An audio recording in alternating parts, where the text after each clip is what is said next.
Hello friend, आप देख रहे हैं हमारा YouTube channel new education hub और हमारा आज का टॉपिक है लक्ष्मीकांत पॉलिटी का एक important topic regulating act of 1773। तो रेगुलेटिंग एक्ट ऑफ 1773 को जानने से पहले हम थोड़ा सा बैकग्राउंड में जाएंगे और हम देखते हैं कि ब्रिटेन से केवल ईस्ट इंडिया कंपनी का ही मोनोपोली था इंडिया में ट्रेड पे, तो जो कि ब्रिटिश क्राउन को एनुअली हेवी अमाउंट पे करती थी।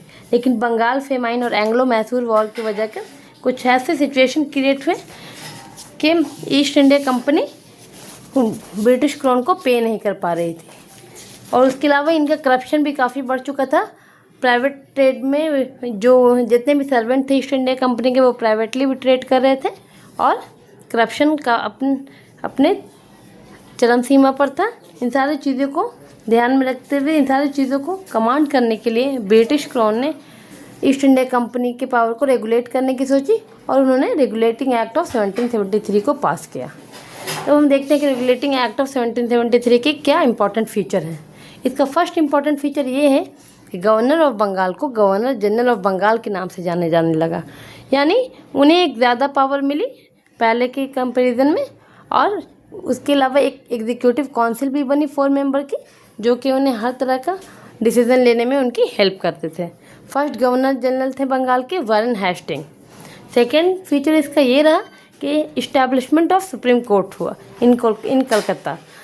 तो हम देखते हैं कि सुप्रीम कोर्ट में ट्रेड के सारे मामले को में किसी भी तरह का पॉइंट को सॉल्व करने के लिए एक सुप्रीम कोर्ट का इस्टेब्लिशमेंट हुआ कलकत्ता में और उसमें 3 जजेस, एक चीफ जस्टिस के अलावा 3 अदर जजेस भी थे जो कि सारे चीज़ को देखकर जजमेंट करते थे। तो फर्स्ट चीफ जस्टिस थे सर एलिजा इम्फे। थर्ड पॉइंट ये रहा कि governor of Bombay and governor and Madras अब सबॉर्डिनेट हो गए थे गवर्नर ऑफ बंगाल के, गवर्नर जनरल ऑफ बंगाल के।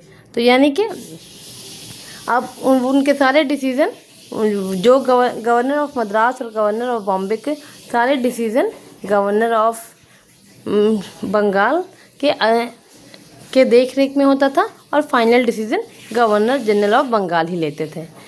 फोर्थ और इसका एक इम्पॉर्टेंट टॉप पॉइंट ये है कि जो कोर्ट ऑफ डायरेक्टर थे अब उनको स्ट्रेंथन किया गया, यानी मजबूत किया गया।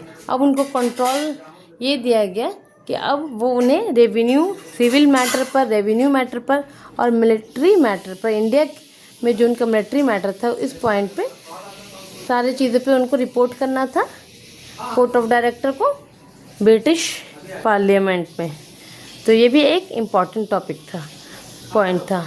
फिफ्थ पॉइंट इसका ये इम्पॉर्टेंट था कि अब जितने भी सर्वेंट थे ईस्ट इंडिया कंपनी के जिन्होंने काफ़ी करप्शन फैला रखा था प्राइवेट ट्रेड करके, अब सारे के सारे सर्वेंट को प्राइवेट ट्रेड पर रोक लगा दी गई। अब वो किसी भी तरह का डायरेक्टली और इनडायरेक्टली ट्रेड नहीं कर सकते थे और ना ही किसी भी तरह के ब्राइब में उनका इन्वॉल्वमेंट होना चाहिए था। तो स्ट्रिक्टली उन्हें हर तरह के प्राइवेट ट्रेड से बैन किया गया ताकि करप्शन को रोका जा सके। तो रेगुलेटिंग एक्ट ऑफ 1773 के द्वारा ब्रिटिश क्राउन ने कहीं ना कहीं ईस्ट इंडिया कंपनी के पावर को, उनके करप्शन को रेगुलेट करने की कोशिश की और फाइनली उनके लिए ये काफ़ी बेनिफिशियल भी रहा। धीरे धीरे हम देखते हैं कि आगे चलकर उन्होंने धीरे कैसे और कमांड किया ईस्ट इंडिया कंपनी को और फाइनली 1857 के रिवोल्ट के बाद उन्होंने 1858 में कम्प्लीटली क्राउन का पावर आ गया इंडिया में। तो इसी के साथ आज का टॉपिक आपको समझ में आया होगा। हम मिलेंगे नेक्स्ट टॉपिक में। Thanks for watching. जब तक के लिए बाय।